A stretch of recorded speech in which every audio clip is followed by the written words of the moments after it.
Assalamu alaikum.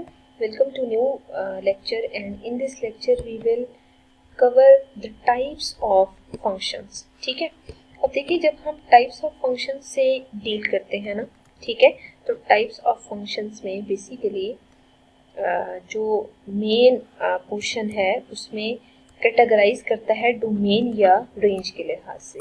ठीक है, सबसे पहले तो कोई भी रिलेशन डिफाइंड हो ना, हमें उसको चेक करना है कि वो फंक्शन है या नहीं। ठीक है, अगर वो फंक्शन हुआ तो ऑब्वियसली फंक्शन की किसी टाइप से बिलोंग करेगा। जैसे कि हम यहाँ पे देख सकते हैं, अगर लेट्स सी कंसीडर करते हैं, ठीक है, किसी भी क्राइटेरिया को, ठीक है, जैसे यहाँ पे सबसे पहले तो हम फंक्शन की प्रॉपर लिख लेते हैं टाइप्स, उसके बाद फिर हम उस कैटेगरीज से डील करते हैं। ठीक है, तो टाइप्स ऑफ फंक्शन में ना एक जो सबसे पहली टाइप है इसकी वो है इनटू फंक्शन। ठीक है, अब देखिए इनटू फंक्शन क्या होता है। अगर हम कोई भी फंक्शन डिफाइन करते हैं F from A to B, ठीक है, तो it is called an into function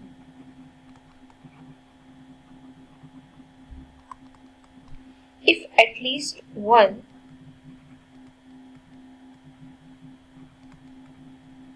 element in B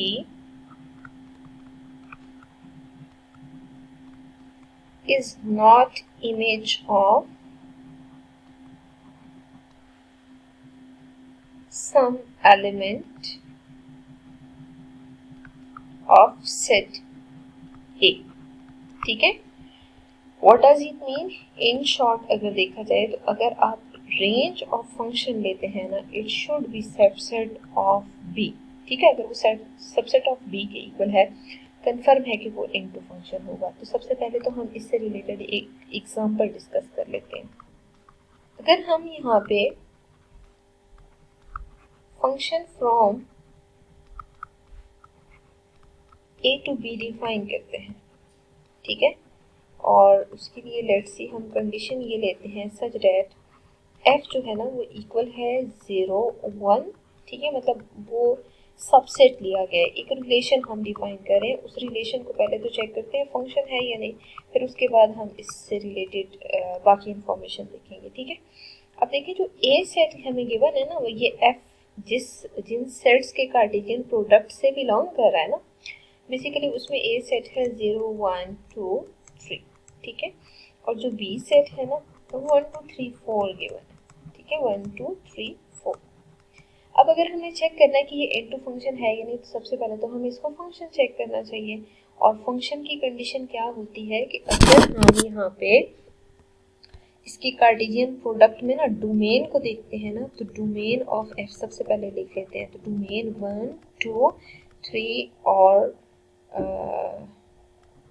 ji just 3 तक आ रही है। ठीक है, अब देखिए डोमेन में फर्स्ट एलिमेंट पे कोई रेपिटेशन नहीं है। ठीक है, तो बेसिकली जब आपने डोमेन कंसीडर की तो वो सेट ए के इक्वल आ रही है, क्योंकि सेट आपने F from A to B लिया है। ठीक है, अगर F from A to B आपने कंसीडर किया ना, तो डोमेन मस्ट है कि ए की इक्वल आए तभी ये फंक्शन होगा, अदरवाइज नॉट। ठीक है, फिर आप देख सकते हैं there is no repetition at the first place, it means it is function. If it is function then it will belong to which category, उसके लिए आप ज़रा रेंज को चेक करें। जब आप रेंज डिफाइन करेंगे ना, तो यहाँ पे देखिए 1 2 और 3 रेंज आ रही है। ठीक है, तो रेंज बी के इक्वल नहीं है बल्कि बी का सबसेट आ रही है। तो अगर ये बी का सबसेट आ रही है तो इससे हमें क्लियर है कि ये फंक्शन आपके पास इनटू फंक्शन है। ठीक है, तो इनटू की कंडीशन ये होती है कि आप रेंज डिफाइन करें और रेंज सबसेट आनी चाहिए बी सेट का। ठीक है, मज़ीद एक ऐसा करते हैं, फंक्शन डिफाइन कर लेते हैं, जैसे 0 1 2 3 ले लें। ठीक है, और बी सेट भी हम ऐसे करते हैं 1 2 3 ही ले लेते हैं। ठीक है, लेकिन उससे रिलेटेड बाकी जितनी भी इंफॉर्मेशन है वो हम ट्रेस करने की कोशिश करते हैं। देखिए कि अगर हमें यहाँ पे ए क्रॉस बी डिफाइन करना है ना, तो ए क्रॉस बी में इतना तो हमें आइडिया है कि पहले हम 0 1 0 2 0 3 लेंगे। ठीक है, फिर उसके अलावा हमें 1 1 फिर 1 2 एंड 1 3 लेने की ज़रूरत है। ठीक है, फिर हम 2 2 2 3 एंड 2 4 लेने की ज़रूरत है हमें। ठीक है, फिर हम ऐसा करते हैं कि 3 1 3 2 एंड 3 देख लेते हैं, ठीक है। तो बेसिकली इन सब वैल्यूज को सबसे पहले तो हमने लिख लिया, ठीक है। नाउ अगर हम यहाँ से ना एक सबसेट उठाते हैं जिसे f डिफाइन कर लेते हैं, मैं आपसे कहती हूँ कि 0 1 0 3 1 3 एंड 3 3 लेट्स सी डिफाइन कर लेते हैं, ठीक है। अब आपसे कहा जाए कि आप चेक करें कि ये इनटू फंक्शन है या नहीं, ठीक है। तो इनटू फंक्शन चेक करने के लिए हमें रेंज चाहिए, ठीक है। लेकिन रेंज से पहले हम ये भी देखेंगे कि अगर यहाँ पे ये जो रिलेशन है फंक्शन हुआ तो फिर हम चेक करेंगे कि नेक्स्ट कौन सी कैटेगरी से बिलोंग कर रहा है, ठीक है। अब आप ये देखें कि अगर हम इसकी डोमेन चेक करते हैं ना, डोमेन ऑफ एफ वो 0 1 3 के इक्वल आ रही है, ठीक है। That is not equal to set A. अगर ये ए सेट के इक्वल नहीं है ना, इसका मतलब ये है कि ये फंक्शन ही नहीं है। अगर ये फंक्शन नहीं है तो इसका मतलब ये है हमें इसके लिए कोई भी न्यू कैटेगरी डिफाइन करने की जरूरत नहीं है,